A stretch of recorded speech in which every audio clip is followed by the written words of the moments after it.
But price-wise, £18,205.47 plus the VAT. So for those who didn't watch my recent video on my L322 Range Rover, this is what it sounded like.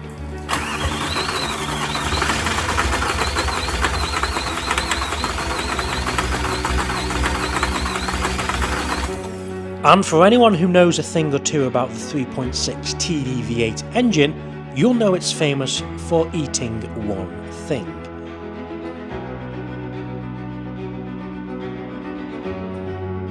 It's turbos, which was the case with this, bringing this £3,300 bargain to worth £1,000 if I was lucky.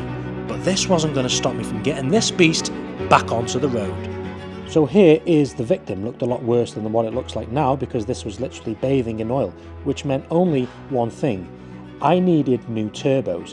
But then I thought, what if the engine had damage? The original engine that was in this had done 172,000 miles, so who knew what could go wrong next? So I took to eBay and got searching for a new engine.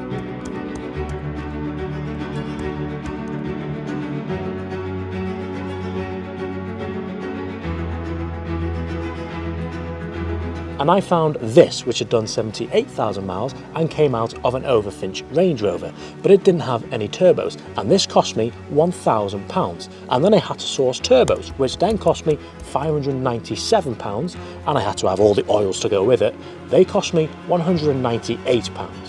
The next thing I wanted to know was how much JLR was going to quote me to do everything I've already done. And this will shock you. I'm after a new engine, please. A quote on a new engine. Quote on a new engine. Play. Good effort. Okay, have you got your registration number? Yes, it's NX59 HPA. Okay, so it's a Range Rover TDV8 3.6, yeah? That's the one.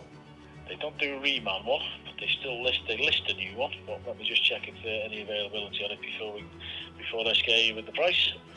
Looking forward to it. No, they're not available. They are still a good number, but there's none in the country for me to get hold of, unfortunately. They've got no UK stock and no ETA on them at the moment. Okay. But price-wise, £18,205.47 plus the VAT. Can you just repeat that again? £18,205. Yep. Yep. 47 plus the VAT. Plus VAT? Plus VAT, yeah. Wow. Okay. And is that just for the engine, or is that complete? No, that's just the engine. That doesn't include any fitting or any fixtures or any gaskets or anything you need or any labour time. That's just the price of the engine block itself. That's more than the car. Like three times the price. Okay. I'm saying that though, but to be fair, when the car was new, what was yeah, paid yeah. on a template, probably 82, 83 for the TV8. I get it. So, but yeah, I see what you mean. I certainly wouldn't be doing things like that. Yeah. Wow. Okay. Have you got the price of the turbochargers as well? Yeah, they're a favourite. 2028 for the offside. Same price for the near side till 2028.43 each plus the VAT. Yeah. So you're looking £4,000 for the two turbos. Just over 450 and 405 plus the VAT. So. We're looking at over £22,000 plus VAT. Yes, you are. Yeah, for an engine and two turbos. Good effort. Yeah, not a bad effort, that. I'm surprised they still did the engine, to be fair. Yeah, that surprised me, to be fair, yeah. Thank you for that. Thank you very much. No problem. I could not believe it. If I chose to fix this car with OEM new parts, it would have set me back a whopping £26,000. So buying a second-hand engine with 78,000 miles on it for £1,000 feels like a bargain.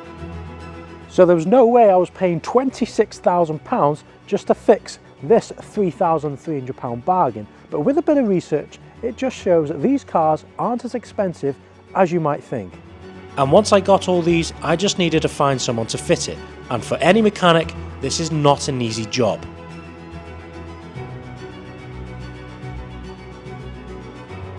But it took them 1 day to get the engine out, and then a further 2 days to put the new one back in. And that cost me another £1,000, which is a really good price. So in total, the cost to replace this engine in my Range Rover has cost me £2,795. And by the way, it starts and runs brilliantly. Now, considering the car originally cost me £3,300, it now owes me £6,095. But in actual fact, I still think I'd get back what I paid for it, even taking into consideration the repair bills of the new engine, the new turbos, the labour costs. If I paid £5 for this Range Rover and still had to fix it again, then it would hurt. But I've got myself a Range Rover with 78,000 miles and fresh turbos for £6,000. Which, when you look at it, it's still a bargain, in which I'm going to demonstrate now by going on Auto Trader. So I found one here for £8,500, and it's got the same engine as mine, the 3.6 TDV8, 85,000 miles, looks a very clean car. But I've just noticed one thing. This is the pre-facelift. Mine is the facelift, and that changes everything. You see, there's a reason for that. The facelift with this, the 3.6 V8, is a pretty rare thing. Most of them have the 4.4 V8 diesel, but the overall front is a different design. LED headlights, a different grille, and it still looks great today. But come to the inside and the changes are pretty cool. Now bear in mind this is a 2009 Range Rover. You get a digital driver's display. How cool is that? And one way you can tell this is the 3.6 by looking at this display is that it has a service menu and it only shows you the VIN, where on the 4.4 you can actually check the oil level via this display here. The 3.6 has a good old dipstick. So although mechanically there isn't much difference, visually it's much better on the eye, in which Jeremy Clarkson actually disagrees with me. He calls the facelift version Cheshireized.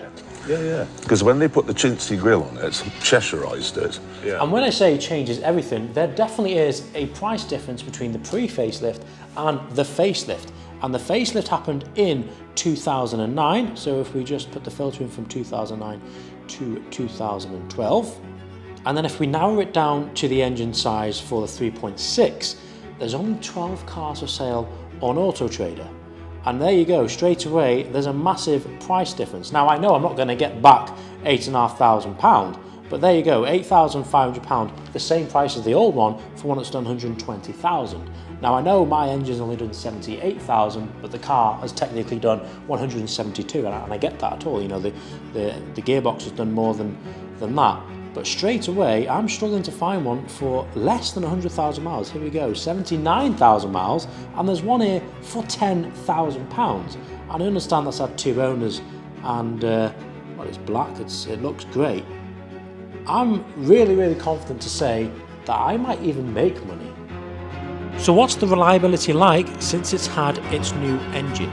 Well, I'll be honest, it hasn't been 100% reliable. It's been in limp mode twice due to restricted performance, and it just cuts the power, which I'm going to do more digging on. But you have to remember, this has undergone a massive repair job. Little niggles and little issues are bound to happen, in which I'll keep you updated on. And in all, I'm super happy to get this beast of a car back onto the road, and people are asking, well, why did you repair it? Why didn't you just scrap it? What's the point? I want to enjoy this V8 Range Rover, and I want you guys to enjoy it as well. I'm going to do off-road reviews and just use this car and show you guys that it's not all doom and gloom, and it's not as expensive as you might think. So I'm just going to start the car and give you a few revs, you guys. It turns over so nicely. It just has a nice tick over noise.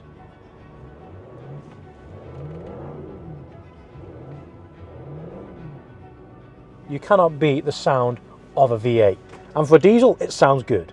So I want you guys to press that subscribe button to make sure you don't miss out on any latest content on my L322 Range Rover now that it's back on the road. However, just give me a little bit of time because I'm European road tripping for the next month around Switzerland, France, Austria, Italy, in which I'm going to do videos on. So yeah, catch us out for that. So I'll see you next time. Thank you for watching.